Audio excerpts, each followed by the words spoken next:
Hello everyone and welcome to today's session, Essential Skills for Cybersecurity Professionals today. I'm Shilpa Goswami and I'll be your host for the day. We would like to go over a few house rules for our attendees. The session will be in listen only mode and will last for an hour, out of which last 10 minutes will be dedicated to Q&A. If you have any questions during the webinar to organizers or our speakers, use the Q&A window. Also, if you face any audio-video challenges, please check your internet connection or you may log out and log in again. An important announcement for certificate of attendance. Participants need to attend the complete webinar to qualify for the certificate. Also, should fill in the survey form, which will be sent in the attendees thank you email and answer correctly the 3 multiple choice questions based on the webinar. The certificate of attendance shall be sent to you within the next 5 to 7 working days after the event. Our speakers for today's session. Steve is a professor of cybersecurity at the University of Nottingham and adjunct professor at Edith Cowan University in Western Australia and honorary professor at Nelson Mandela University in South Africa. His research interests include usability of security technology, security management culture, and user authentication and intrusion detection technologies. He has authored over 350 articles in international journals and conference proceedings and various books, book chapters, and industry reports. Steve is also the editor of the journal Information and Computer Security, the UK representative to Technical Committee 11 within the International Federation for Information Processing, and a board member and academic partnership committee chair for the Chartered Institute of Information Security. Without any further delay, I would hand over the session to you, Steve. Okay, thanks very much, Shilpa. So at times like this, I realise Steve also ought to have a shorter biography so it doesn't take so long to go through. So hi, everybody. Thank you for joining us in this session today, which is, you can hopefully see on the screen, is entitled Essential Skills for Today's Cybersecurity Professionals. So what's that going to involve and what will I be talking about? Let's have a look and see if we can see. So let's begin with an assertion, and it might well be true for those of you attending the session today, that I'll say everybody wants cybersecurity practitioners. There's certainly a lot of demand for people with cybersecurity skills, people who can do cybersecurity in some way. But at the same time, there's perhaps a question mark over whether people really know what they want. So to think about that and what that looks like. So what does cybersecurity itself actually include? What do the skills that we say we need actually look like? And what do you need in order to be a practitioner? So what are the characteristics? What are the skills that the practitioner themselves actually requires? Is it all about cybersecurity technical things, or is there a wider landscape of things we ought to be concerned about? A sort of link to that, I said it on the slide there, and I'll actually sort of read the point out, that cybersecurity itself, the topic, can end up looking quite different depending on the perspective that you take on it and what you use as your reference point for understanding the subject itself. And so when we think about recruiting or being a cybersecurity practitioner, we need to know what reference point we've aligned to, or as an employer, what reference point we're using to actually understand the domain. So it's actually, as it says here on the slide, quite a lot to potentially understand. We need to understand the market. So what does the landscape look like, that market within which our potential cybersecurity hires are existing? We need to understand what cybersecurity is. We need to know what we're looking for in terms of what is this subject. We need to then understand the skills that might be relevant to contribute to it, the roles that people with those skills might hold, so that the positions they might have, the positions we might want to recruit them into. And we also need to understand the profession within which they're going to be operating, within which those roles exist. So quite a lot to talk about, really. I'm not necessarily sure I'll do it justice within the whatever it is, 2 hours, 25 minutes that I've got. No, 40 minutes or so, I think Shilpa said. So we'll work to that sort of broad assumption. Okay, so what is cybersecurity? So rather grandiose sort of phrasing I put on the slide here. And this links to a paper that I think I name check at the end that you can go off and find. So I talked about it as a multifaceted discipline resulting in a multi-faith community of practitioners. Now, what do I mean by that nonsense? What I basically mean is that there are actually a range of underlying topics within cybersecurity. It's not all about protecting the network. It's not all about having a security policy for the organization. It's not all about training the employees. It's about all of these things and more. So within this, we end up with a range of things that we could broadly classify as technical topics. I've got a list of sort of examples there, and also our non-technical perspective. So our business management, human, legal, etc. Now, in practice, when you look at cybersecurity, pick up any textbook, do a general web search for the term cybersecurity and see the results that you get, you often find, or I think you often find, a skew towards the technical perspective on the topic, or the perception of cybersecurity being all about technology. Now, this isn't to say that's wrong, in the sense, of course, there's significant technology involvement, but it's not the full extent of the story. And so we need to recognize that more holistic perspective. So is it, again, you could be forgiven for thinking it's this sort of thing, a game of playing bingo with buzzwords. So we hear all these terms that get bandied around, and different things become popular at different times. So it's all about AI and machine learning, it's all about zero trust, it's all about CTI, cyber threat intelligence, etc. And I got tired when I put 6 buzzwords on the slide, and so I stopped at that point. But yeah, there's over the time, you can see various things sort of coming in and out of focus within cybersecurity. All of them have a role to play, of course. All of it is important, and that's not to downplay the significance of any of these. But equally, cybersecurity has been and continues to be about more than just what the topical thing is at the moment. And so when we think about the skill base that we need, well, we've got to think in that sort of wider landscape, longer term as well. Now, one thing, obviously, being from the UK, welcome to almost sunny Nottingham, by the way. I'm going to use a few UK reference points as part of the presentation here. And one of them is this study here on the cybersecurity labour market from an organisation called DCMS, the Department for Digital, Culture, Media and Sport, which is basically the government department that has cybersecurity within its remit here in the UK. And over the course of the last few years, you can see the cover pages on the slide there, DCMS have commissioned a number of studies about, well, what does the cybersecurity labour market, the employment market, look like in the UK? And you can see a great long list of research aims that I'm not about to read out to you, but as I blabber on, you can sort of cast your eye over that to see what the aims of the studies have been. And these are freely available. If you do a search for DCMS labour market, cybersecurity labour market, you'll find these downloadable from DCMS's website. And so you can browse through them, and particularly the latest one, to your heart's content. And there will be a 2023 edition of this coming along in due course, probably within the next couple of months or so. Okay, so latest version at the moment is still the 2022 one. So let's have a look at some of the things, just a small sample of the sort of things it says. And what I want to draw out here is where organizations say they are lacking confidence in their ability to deal with certain cybersecurity things. And you'll see that I've grouped them, actually the surveys group them, into technical tasks, governance tasks, and communication related tasks.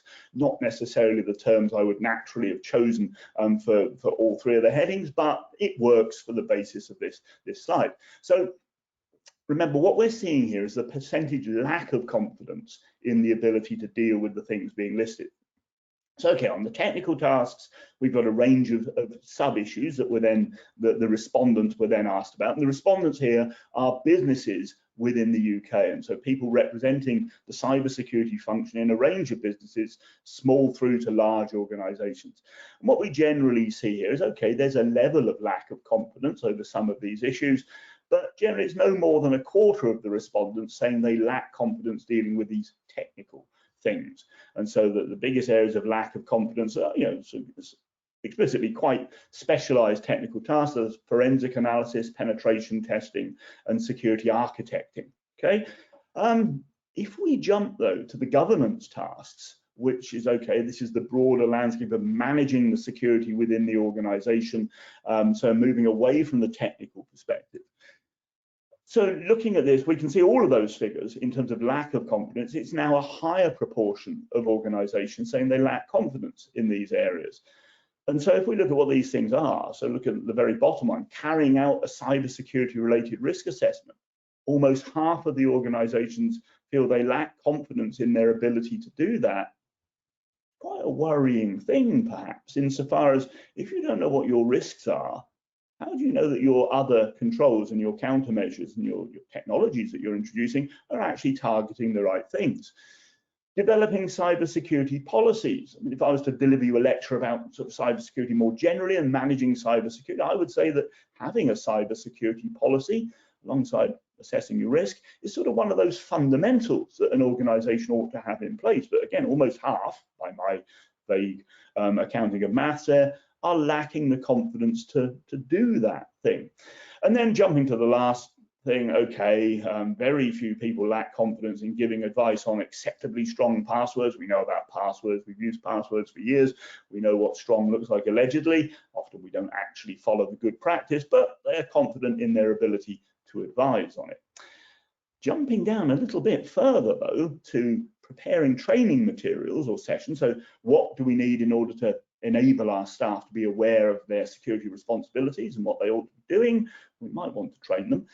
And again, about half of the respondents are lacking confidence in their ability to address that aspect. So if we now sort of broadly aggregate these and compare the surveys from year to year now on this slide, we can see the picture doesn't really change much from 2020 through to 2022, so over 3 years worth of the study.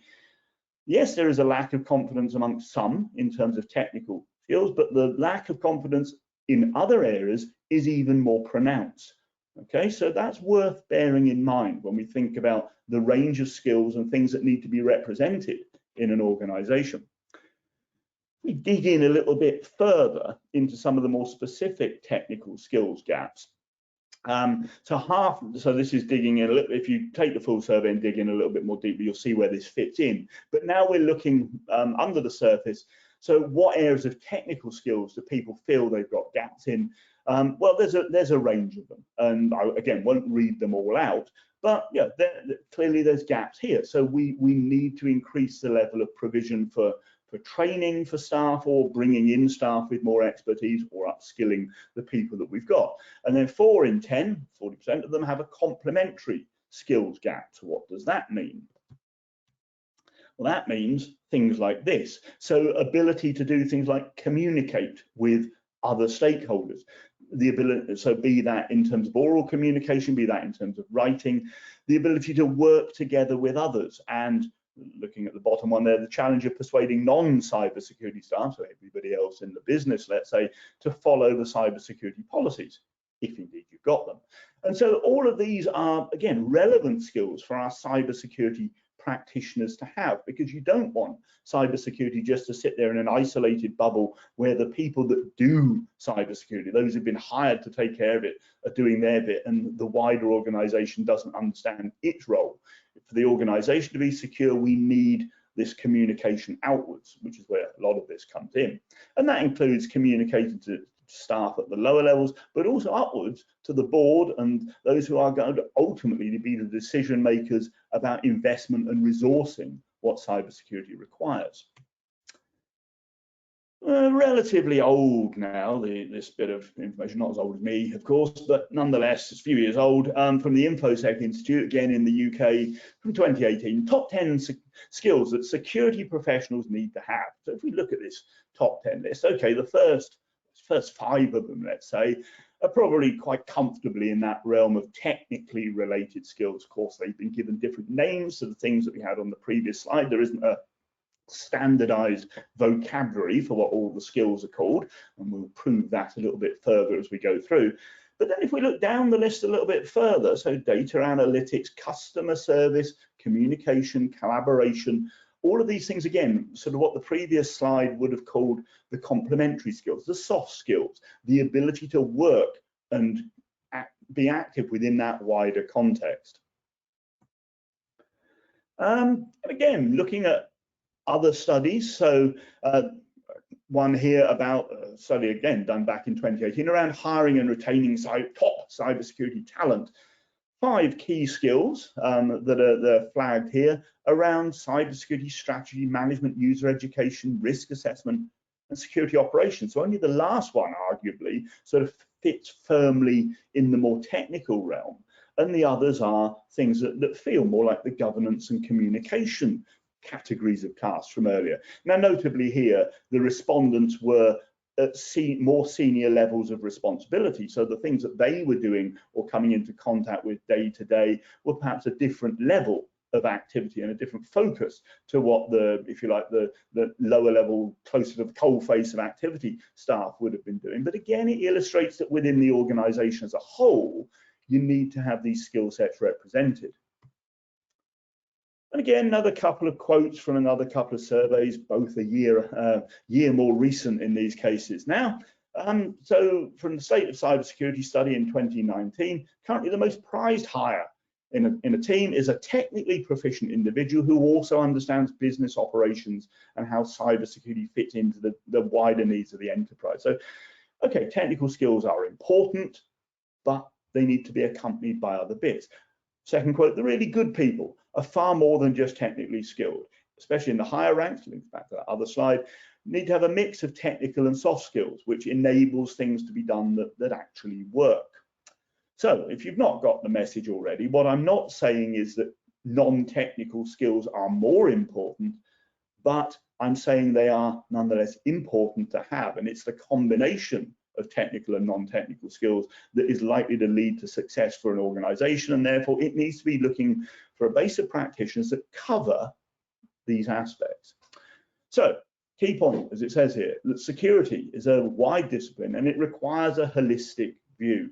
And as I mentioned sort of back at the start of the presentation, the way it's presented can end up looking rather different depending upon where you're looking at it from and what you use as your reference points.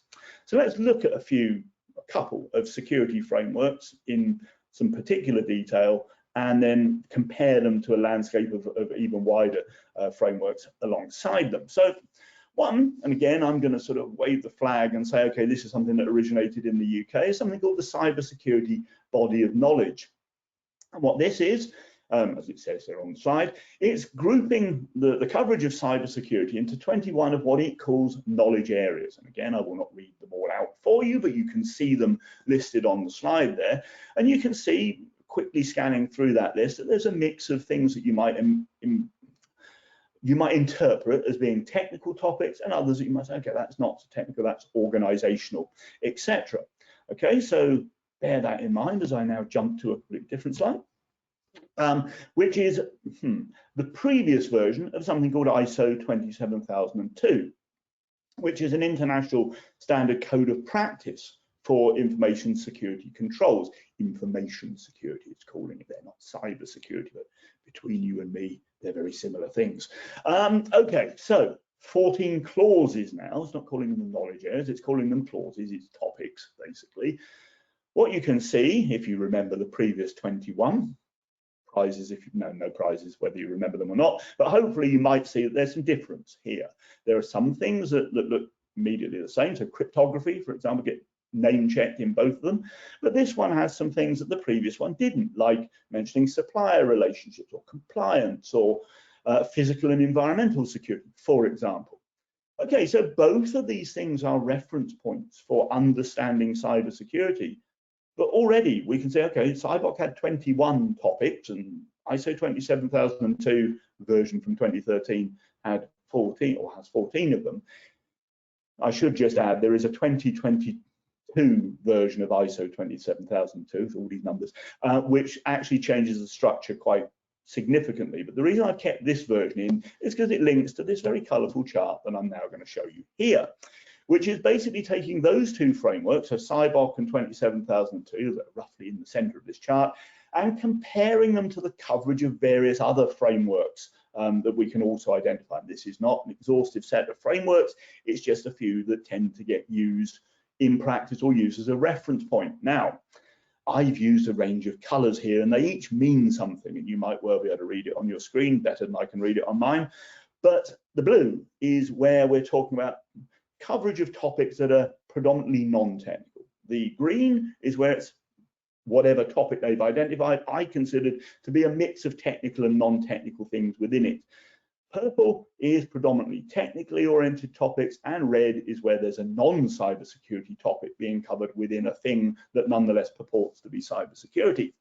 So if we look sort of across the chart, we've got on the left-hand side, we've got the common body of knowledge from ISC Squared, which underpins some of their certifications. We can see that's, well, if anything, just slightly the majority technically oriented.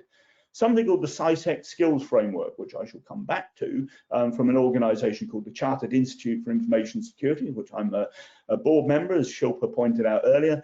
That's got a rather different mix of topics within it. So I've color-coded according to the different skills areas that it's got, and I've sort of assigned a color code to each one, then so basically put a bar up there that shows the proportions of each.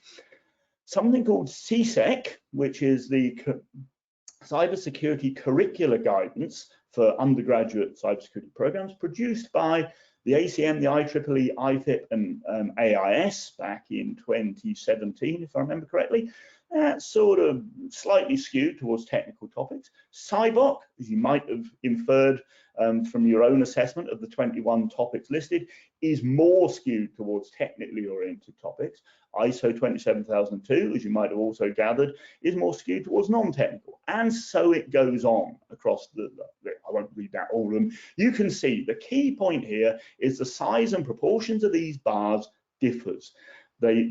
Each of these has an underlying different number of topic areas it identifies. So the ISC Squared CBK, it's got 8 domains. CyBOK's got 21 knowledge areas.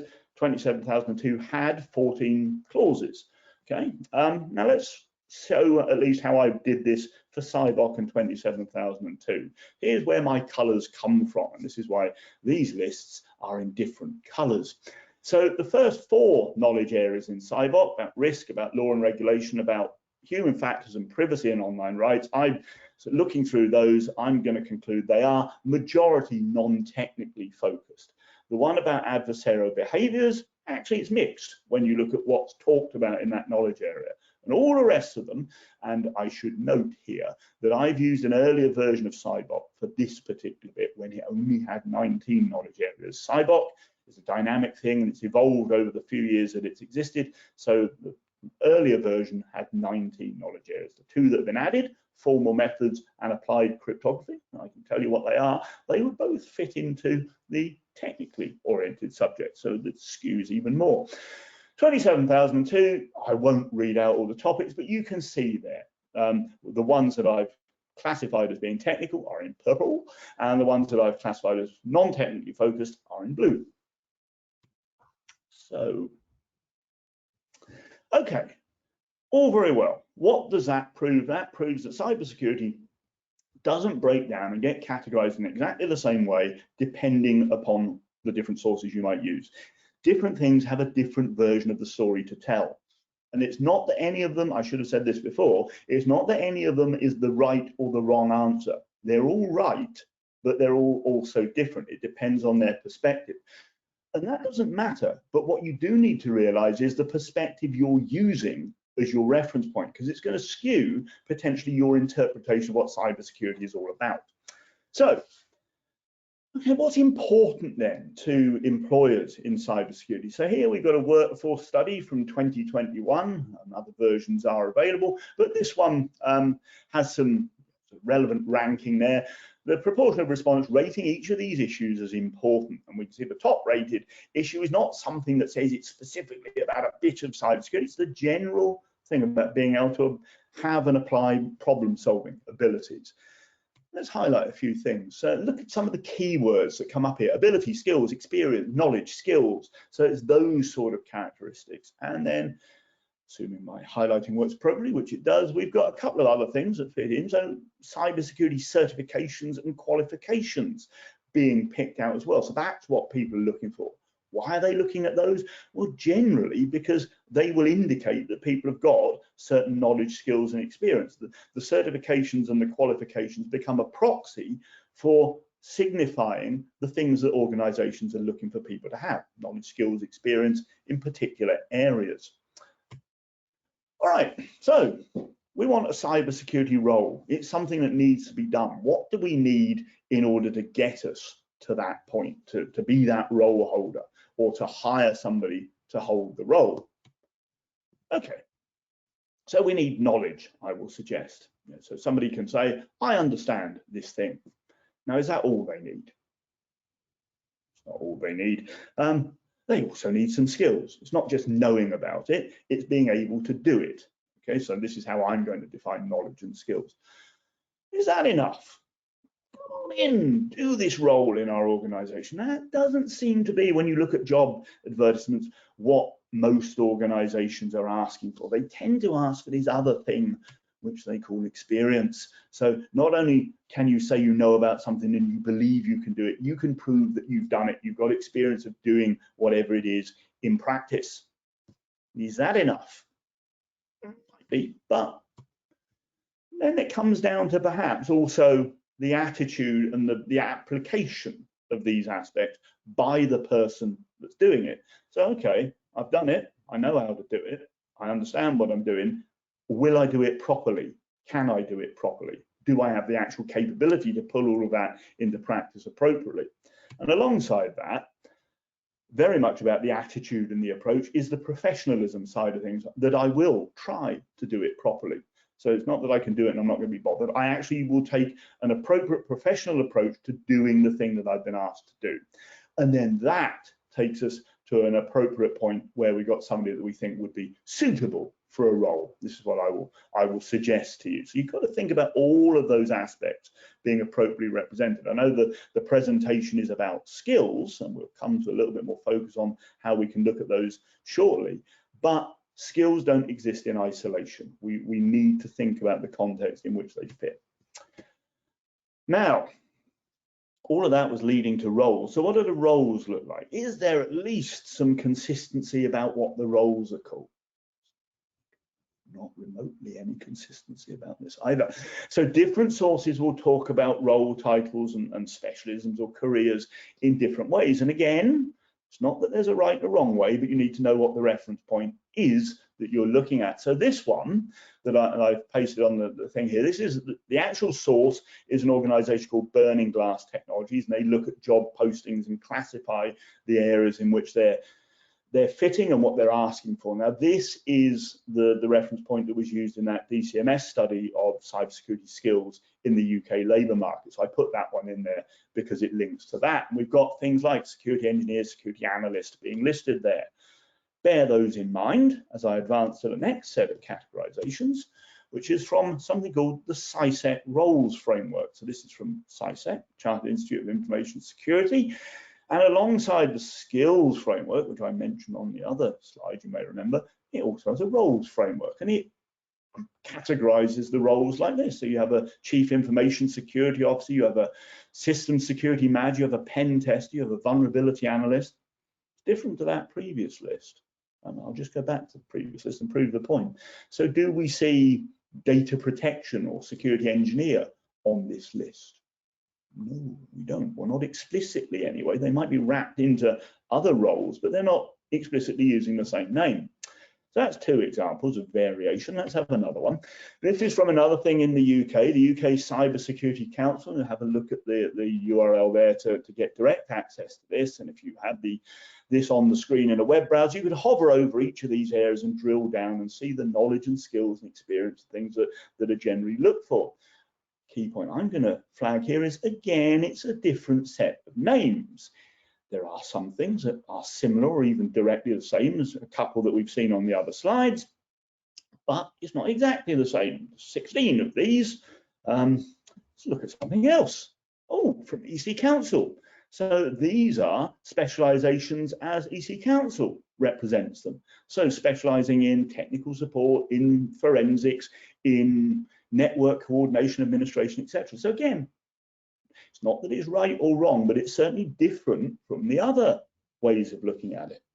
Okay, so getting the message here, I think, that even the roles that we're aiming towards get called different things, and then the skills and knowledge that support these roles has different names as well. Oh, this one. So this is from the National Institute of Standards and Technology in the US. It's a national national initiative rather for cybersecurity education. NICE is the abbreviation. And the NICE framework defines in quite some detail 52 different cybersecurity related roles. And this is just one of them.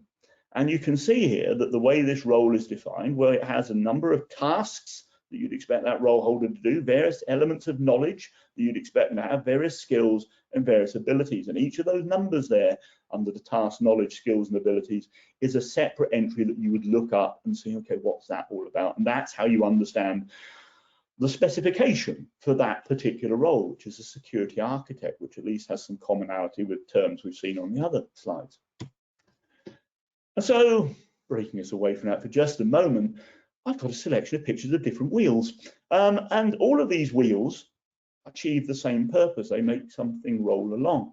But what we can clearly see is everybody seems to have their own version of the wheel, perhaps believing that theirs is in some way rounder or better than somebody else's.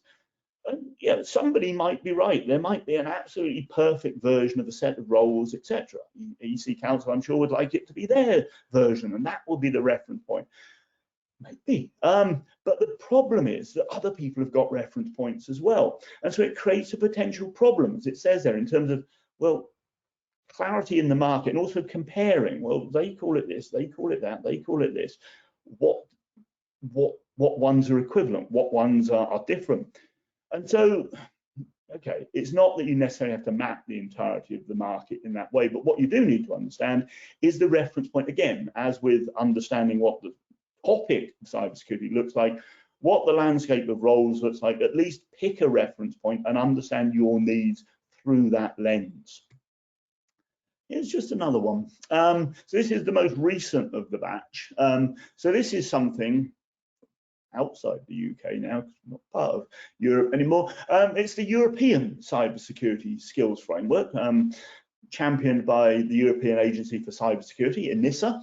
And what we can see here through the nice colourful pictures on the right-hand side of the diagram is that they also define, they call it a skills framework. What they're actually doing is defining 12 typical role profiles. And underneath that, there's some information about what those roles involve.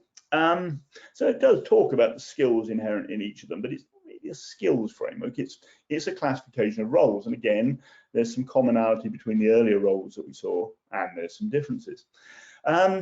So fundamentally, we get a different picture whichever way we look. And here, they've picked the number 12. If we looked at the other UK Cybersecurity Council, I remember that's 16 roles. Which one's right? Why has that one got 12 and that one's got 16? Is the 16 one more detailed, or who knows? Right, key point is use a reference point and try and utilize it consistently.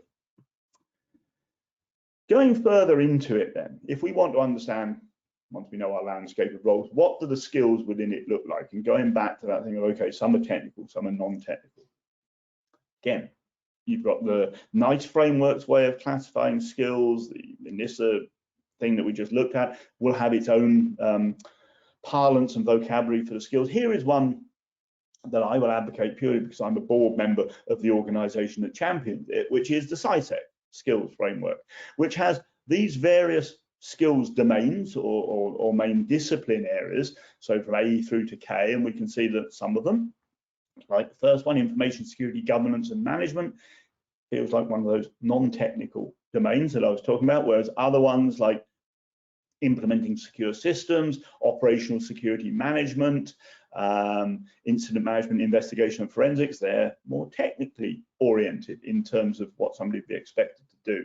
Then we also see, and it's worth drawing attention to them, the I, J and K discipline areas, which aren't actually specifically about a part of cybersecurity. They're more supporting elements. So the conduct of research around information security, as it's termed here. The J skills in particular, those things around communication, teamwork, leadership, etc., being represented there. And K skills about contributing to the to the profession and undertaking professional development. So that thing about expressing a professional mindset, etc., and professional practice. Now, what you've got on the left-hand side is now a more detailed decomposition of each of those areas. So A, B, C, D. Didn't get the F1 in there, did I? So F1 is missing on there. I immediately spotted there's something missing. You've got most of the skills areas broken down into different skills groups underneath them. So we can see that discipline or section A has got 7 skills groups within it. I won't read them all out, you can read them, and you can see that the others similarly break down.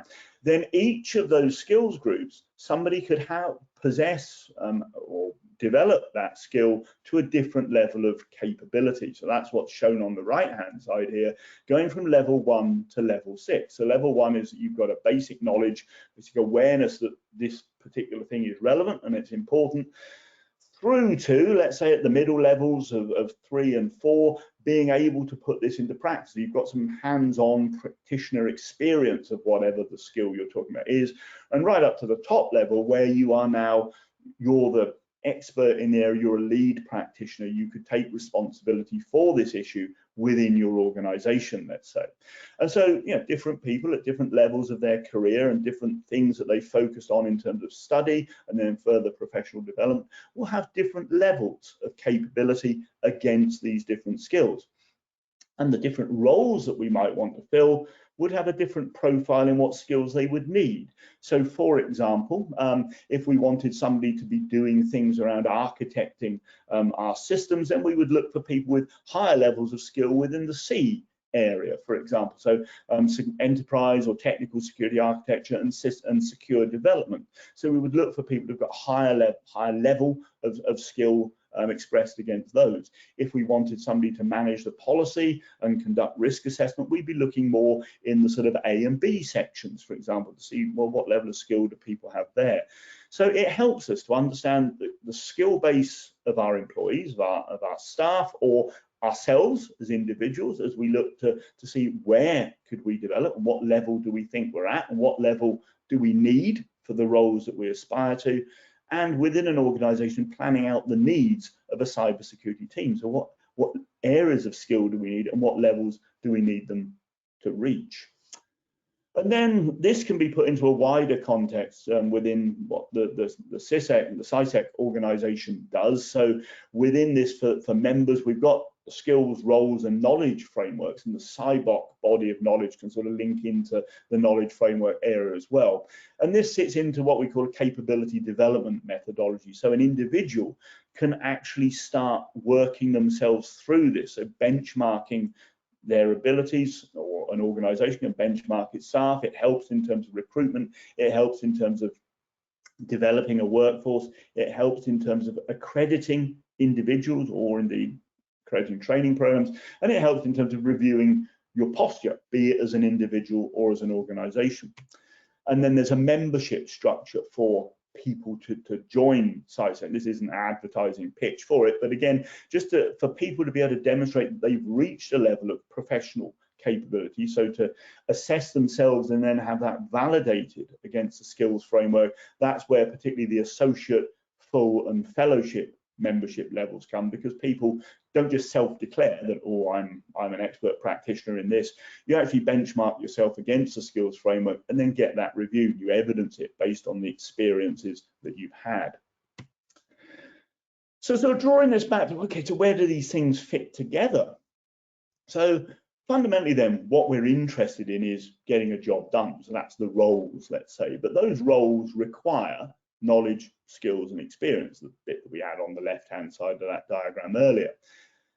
Well, okay, where do we get knowledge, skills, and experience from? Well, doing things hands-on, but also having our qualifications or our certifications. They support us, or knowledge and skills and experience support us in gaining the certifications and qualifications. Holding those things denotes that we have the knowledge, skills, and experience. Knowledge, skills, and experience enable the role. So indirectly then, we dotted line there, roles require qualifications and certifications, and qualifications and certifications enable us to get roles. So there is that relationship you can draw.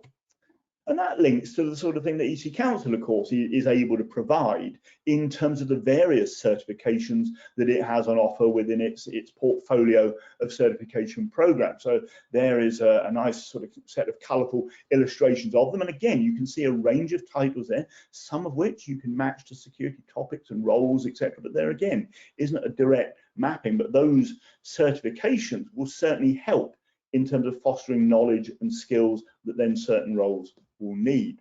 And the reason, as it says on the left, that there are multiple of these is that organizations will need staff with multiple different areas of skill. You wouldn't just get, I'm going to pick one at random now, you wouldn't just get an encryption specialist to pick one on the sort of left middle there. So, right, that person's certified, we'll give them all of the security responsibilities. Well, I know about encryption, what I know about the rest of it. So similarly, you would need to have people with different skills being represented. So different certifications would have different roles to play. So drawing us towards some sort of conclusions then, even though I've been doing it or something in it now for 30 years or something, cybersecurity itself is still a relatively young profession, and the term cybersecurity is even younger than that. So what that means is there's not a huge degree of standardization in all of these aspects. There are many different ways of viewing it as a topic. The perspectives vary, and notably different stakeholders, be they the employers, be they the training providers, are using potentially different reference points. So we need to have some means of understanding, or at least appreciating that, and trying to map ourselves appropriately. It's important to recognize that there is this breadth of coverage that's needed. It's not just about non-technical stuff or technical stuff, it's all of it. Because if you only cover off one of those bases within your organization or within the organization's skill set, you're going to end up with vulnerabilities in the other parts of it. Certifications and qualifications have a significant role to play here because they can provide indicators to us as individuals and to employers about, okay, what knowledge and skills does somebody hold? Where are they more likely to be proficient? But we do need still to understand what differentiates one certification from another in order to understand if that actually matches our needs. We also need a pipeline of talent emerging that actually fulfills these requirements. One thing I haven't really spoken about is that there is this ongoing and pronounced skill shortage in cybersecurity. So lots of unfilled cybersecurity positions, lots of employees looking for cybersecurity talent and people to take on board. Because, you know, again, it is a young thing, there's a lot of demand for it, and people are yet to reach a level where the market is saturated with the skills we need. So, you know, knowledge and skills and experience are all important in helping to fulfill this, but having knowledge doesn't guarantee you can put it into practice, and having experience doesn't mean that you're competent in doing what you're doing. So what we ought to be going for, just to sort of set an ideal here. So, you know, in cybersecurity recruitment, again, we didn't look at adverts in particular, but they often talk about we want an experienced practitioner, somebody who's doing. What we ought to want is a competent professional. You know, those middle bits within that diagram that I showed earlier, because that will give you all of the rest. They'll have the knowledge, skills, and experience if they're a competent professional. None of it guarantees our competent professionals, and none of the stuff we've talked about in terms of recognizing skills and even holding certifications. You can get certified and still do the job badly. But the professional body schemes help, and getting certified shows that you were at least committed enough to do that, which does speak well of the people who hold the certifications.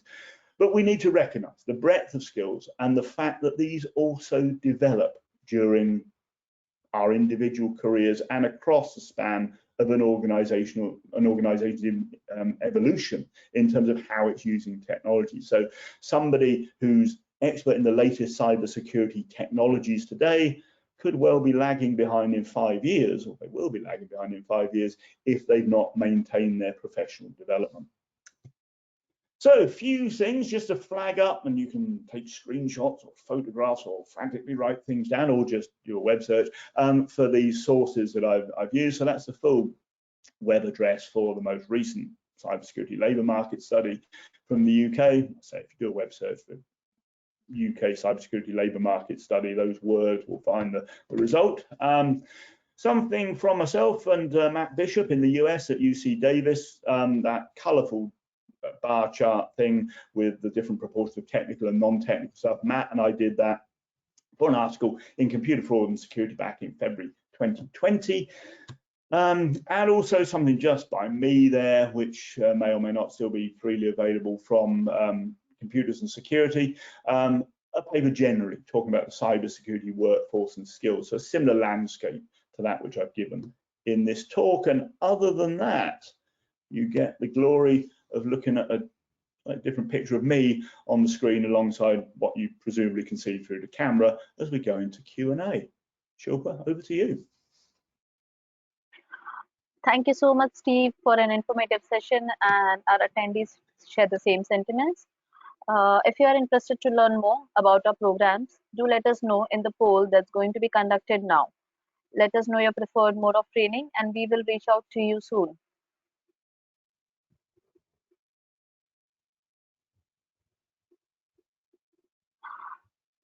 Okay, so Steve, shall we start with the Q&A? Yeah, absolutely. Although our first question is by Agha Ramzan Ali. With no prior experience of cybersecurity, how can I learn the basics?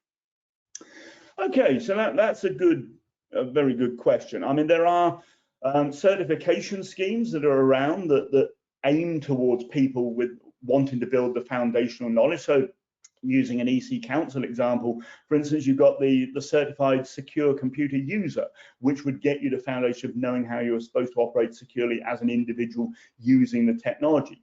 You could then start to look at more foundational things in particular areas, or go for a next level scaffolding up on the broader concepts. And again, there are things in the academic space where you can find introductory programs on cybersecurity. It depends, really what you mean by no experience. If you've got no knowledge of the topic either, then that's a way to build it. Getting experience, again, sort of the first entry into job markets for somebody who's got the knowledge and the skills but not got the employment experience, that can sometimes be a challenge, particularly when you sort of get confronted with job adverts that very often sort of seem to be going for what seems to be that sort of magical 3 to 5 years experience required. But there are organizations that will look to bring people in for more sort of, let's say, graduate development type programs or trainee programs, internships, apprenticeships in cybersecurity. So there are footholds that people can gain, and the specifics of schemes will vary from country to country. But in the UK, we've got all of those things that I just listed off as different routes into getting some practical experience in the discipline itself.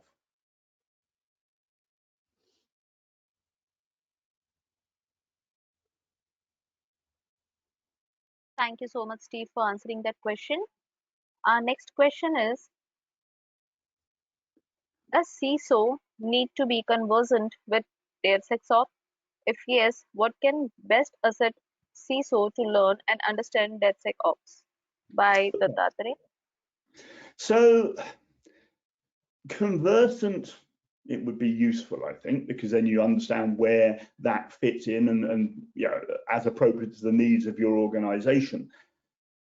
A detailed knowledge, probably less so. And I think you could generalize this to pick, I've had some SecOps on my sort of buzzword bingo slide, didn't I, earlier? And you could pick out any number of those sort of keywords and topical issues, because they could well have a role to play within an organization's needs, or what a CISO needs to have on their radar or have a general appreciation of. But they're not expected to be able to understand and do it all. So it's more for a CISO about understanding where things would fit into their general jigsaw puzzle of what the security needs of the organization are. And if they're a chief information security officer, it's likely they've got people within their team that would then take the more specialized stance on some of these aspects. So that's how I would interpret it from the CISO perspective. Thank you so much, Steve. Our next question is, what is your perspective with cyber law, and does CISO need to be conversant with cyber law? Okay, so I suppose my perspective, sort of in broad terms, is there's an increasing amount of it relating to cybersecurity and sort of ongoing debates in terms of the legal context about what ought to be legalized, criminalized in terms of cybersecurity. So a current debate, for example, would be around ransomware, and when companies find themselves infected by ransomware and being effectively held to ransom, should it be illegal for them to pay the ransom, because that feeds the ransomware economy and encourages more attackers to pursue that approach. And there's existing things around computer misuse legislation, what activities in the cyber context are legal or otherwise, and that again varies from country to country. So an important thing for the CISO then, in terms of the second part of the question, is yes, they do need to be conversant with cyber law from a couple of perspectives, and you can go into more detail, but two key perspectives. One, making sure their organization is staying on the right side of it in terms of the related responsibilities, things around protecting data, protecting systems, etc. And also in terms of what the law might do to assist them in the event that they have a cybersecurity breach. So awareness of what the misuse legislation says and what provision they might be able to take advantage of. But certainly, I think the more key one is making sure they and their organization are operating and sticking within the bounds of what the law in their jurisdiction is expecting of them. And that becomes a challenge for CISOs in larger organizations, of course, because they could be geographically operating in multiple jurisdictions with different laws and expectations. So becomes quite a potentially complicated issue. Thank you so much, Steve, for answering that question. Our next question is, what basic knowledge you need to have to understand cybersecurity? Also, what are the opportunity to work on cybersecurity? Okay. Short question, but rather difficult to answer, really, because of course, as we've already established, cybersecurity itself is quite a wide landscape. So I suppose in very general terms, you need to understand what cybersecurity is aiming to do. So you need to appreciate this notion of the threats and vulnerabilities and risks that cybersecurity is aiming to protect individuals, data, organizations against. So cybersecurity is your layer of protection against various things that you don't want to happen. It is the fundamental thing. But then you need to understand, well, what does that mean? It's all very well for this chap to say it's about this, but what does that then mean in practice? Well, it means all of those things we were talking about in the presentation earlier, the different areas of technical protection or technical aspects that need attention, but also those sort of wider business and non-technical things. And again, the way it manifests will be different for a large organization to a smaller organization, from an individual to a family, etc. It has resonance across all these different levels, depending upon the devices, the systems, the services that you or an organization are using. So there's not a single thing to understand. It's a broad landscape that you need to sort of gradually come into appreciation of. The opportunities to work in cybersecurity, and then what you might, if you like, specialize in, because you wouldn't necessarily work across all these different aspects. You find an area that you think is interesting and would be generally it. So so cybersecurity, of course, cybersecurity in general is interesting, but you might find yourself more drawn towards digital forensics, for example, understanding how to sort of look at systems at that lower level or recover data if something's been damaged, or investigating incidents at that level, linking in things like incident response, incident management. You might be interested in, let's say, the other side of things, which is testing systems to make sure they're robust against incidents occurring. So penetration testing, for example. Or you might be interested in designing, implementing the underlying mechanisms that provide the protection, so the security architecture and engineering. There's a whole range of opportunities for different areas of focus within cybersecurity. And again, that put it back on the screen if I can. Let's get to it. Get a pointer there. Let's go back to that one. I mean, looking at those different areas of certification from EC Council, just as our sort of landscape of things that you could specialize in, there's a whole range of things that provide the opportunities for somebody to work if they've got knowledge and experience in these areas. as we talked about before, finding the opening, finding the employment opportunity that will hire somebody and give them that foothold in the area.